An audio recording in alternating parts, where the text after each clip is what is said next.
Hey everybody, welcome back to Rusty Wrench Restorations. Well, as you can tell by the title and thumbnail, I was going to buy another John Deere crawler. I didn't buy it. It's a long story. This is my second or third time recording this intro because I just get really wordy with things, which is easy to do. But yeah, I had all intentions of buying it. It was a 1956 John Deere 420, 5-roller undercarriage with a loader and a 3-point on the back. Now don't get too excited, it wasn't an original John Deere 3-point. It was one that someone had made. Actually did a pretty good job on it except for the plumbing, because you had to open valves to allow hydraulic fluid to the 3-point and use the loader controls to operate the 3-point, but it was also operating the loader. It was a really cheesy setup. It would have been a simple fix just to put like a 3-spool valve in, but they didn't do that. Anyway, I don't usually take video when I go to buy things, as you know, or sell things. I respect people's privacy. But when I got there, I was waiting on the guy. It kept getting delayed and delayed. I was waiting on him and figured, what the heck, let me do some video walk around while I was there. And I'm glad I did, because I'd gone about 2 weeks ago to look at this thing, and it was in a low area and it was just complete water. It was like it was sitting in a pond, so I really couldn't even look at it. I was kind of going off pictures I had taken and zoomed in. You know, I've done enough of these crawlers that I can kind of tell what's what. But it wasn't until yesterday. It was still pretty swampy, you'll see in the video, but I was actually able to get around it and look at it and see what was actually going on, and lots of problems. So let's cut to the video, and then I'll finish it up with what I found and why I didn't get it. All right, so here's this crawler I'm looking to buy. It's a 1956 John Deere 420. It's got a loader assembly on it and some type of it's got a 3-point hitch on the back, but it's not a factory one that I'm used to seeing. It's got some pretty hefty grouser treads on it, on the grousers, the pads.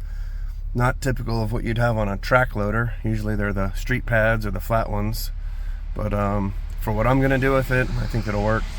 So let's see if I can get this thing, see if we get it started up and loaded and on about our day. Alright, I don't have my microphone on the camera. Wasn't planning on videoing anything, but figured I'd just get the shots while it's here. So yeah, I looked at the serial number. It's 56, first year made, 5-roller. It's got a 3-point on the back that, like I said, I've never seen one like that before. It's, I don't think, original. Let's see if we can get back there. It's pretty muddy. It's got the grill guard in the front. You can see the hydraulic pump there a little bit as well. The bucket here has got a little bend to it. The cutter's cracked. Not sure as though the bucket is too. Kind of hard to tell. But yeah, it's got these meaty grousers on it, which is great for a dozer, but definitely not ideal for a track loader. Sorry about all the traffic. It's the main road here. He said he put some fuel in it because it's got a little fuel leak somewhere on the tank, and I can definitely smell it, so I'm gonna have to deal with that apparently. The loader's been up on it for, I don't know, a few weeks anyway, at least since I was here last. I hadn't dropped down. Let's see if I can make through this mucky swamp. So yeah, this is the 3-point that's on it. It looks like they just kind of built the frame and got some arms, and it's got a hydraulic cylinder. It's got a PTO, which is nice. I got a new seat frame already, so I'm not too worried about that. And let's see, it's a 4-speed, it's not a 5-speed. It's got the tack. So I'm only seeing 2 control valves here for the loader up and down, and then the bucket roller tilt. And there's a valve here, like a water valve. So I'm going to assume you'll lift the loader and shut that supply so that you can use the 3-point back here. So definitely not ideal. That's going to have to get replumbed so that I can use both at the same time. But let's look at this undercarriage. Sprockets don't look too bad. Rail height, I've seen better, I've seen worse. It's starting to hit on these bushings here a little bit, but as you all know, for what I do, it's not going to be an issue. So Let's see, this sprocket, kind of close to that roller. Doesn't look like it's hitting yet like it was in the 430. So not sure about bearings there. Top roller. It's just kind of hard to tell, you know. Let's look at the final drive, see if anything looks like it's cracked. It's the problem with these things, you just never know what you're getting into. It's like peeling back an onion to see somebody else's problems, you know. But that's it, I'm just looking at these finals to make sure I don't see any visual cracks or breaks, because you just never know. Same thing over here. This one's close, but it's not touching. Sprockets, same, look alright. Rails, I don't know. Like I said, for what I'm gonna do, it'll be alright. Alright, so there you have it. So, you know, watching that video, you can tell that I was probably still a little optimistic about buying it. I still wanted it. I mean, like I said, I drove there. I had my trailer on my truck already. There was no negotiating at all. I had the money in my pocket, full asking price. I wasn't even going to negotiate because honestly, the price the guy had on it was fair for what it was, a running, driving, 5-roller, loader, 3-point John Deere crawler, you know. I even went to getting all fluids for it. Differential, transmission, engine oil, filter, coolant. I was going to change oil today. But it works out because we got Sweaty Betty over here that needs a service anyway. So fortunately, all those fluids and filters fit on that one as well. So, but yeah, I got there, I started looking at it, and it was just problem after problem after problem. Lots of lies from the owner regards to how long they owned it, where they got the spare parts from, and the history of the machine itself. Because I know the guy that owned it before him, and I know when he sold it to him, and I know where the parts came from. So sometimes it's nice to have that little ace up your sleeve and know some information, and just kind of see where people are at. And for me to meet a complete stranger and the first words out of your mouth were utter lies, I obviously just can't trust anything you tell me after that point. So, but it had, the fuel tank was leaking, the sediment bowl was leaking. Once I had to show them how to start the tractor because they had little knowledge on it, even though they owned it for 5 years, you know, I saw that there was a steady stream of oil coming from the belly pan underneath the tractor.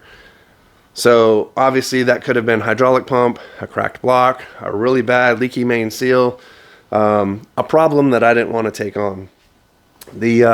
The undercarriage was okay. It was good enough for what I do with these crawlers. Definitely not something that you'd want to use for work. But the biggest thing was the rear sprocket teeth touching the rollers on the back of the undercarriage. So if you watched in my 430 crawler video, that one on the right side was like that, and it's 100% a bad bearing in that final drive, or bad bearings. So that would have entailed on this specific crawler dropping both tracks, pulling both final drives, replacing all the bearings, which bearings are not cheap for those crawler final drives.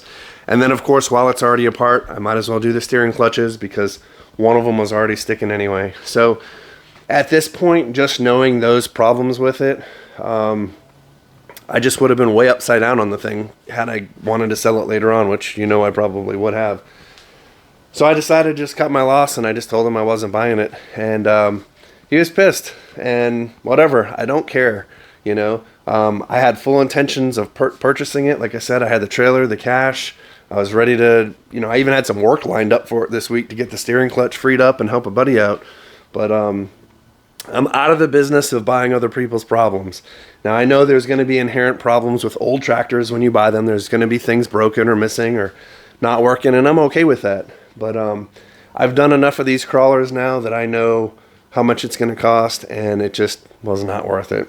So anyway, I think he had a bad day after that because I think he was pretty upset that he wasn't going to make the sale that he thought he was going to.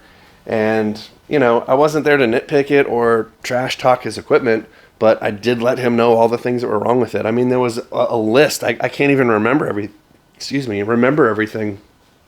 The water pump pulley was flopping around, so that bearing was gone. I don't know as though the pump was even pumping anything. If it had a fluid in it, it was leaking. It had the big grouser treads on it for the pads, which are nice for a dozer, but for a track loader, you don't typically want all that grip. It's a lot harder to turn and spin to move dirt around and whatnot. So anyway, I'm going down a rabbit hole as usual. So I just wanted to make this quick video. I know it's a little off topic from what I normally do, as far as I don't usually record those things or show you something that I didn't get, but just wanted to let you know that, you know, there were viewers that were aware of me getting a crawler, and they're probably wondering why it didn't happen. So this is it. But I guess it's also just to show that, you know, life is life. You know, you might get excited about a deal or something you're going to purchase or even sell, and you have the buyer or seller that just isn't interested.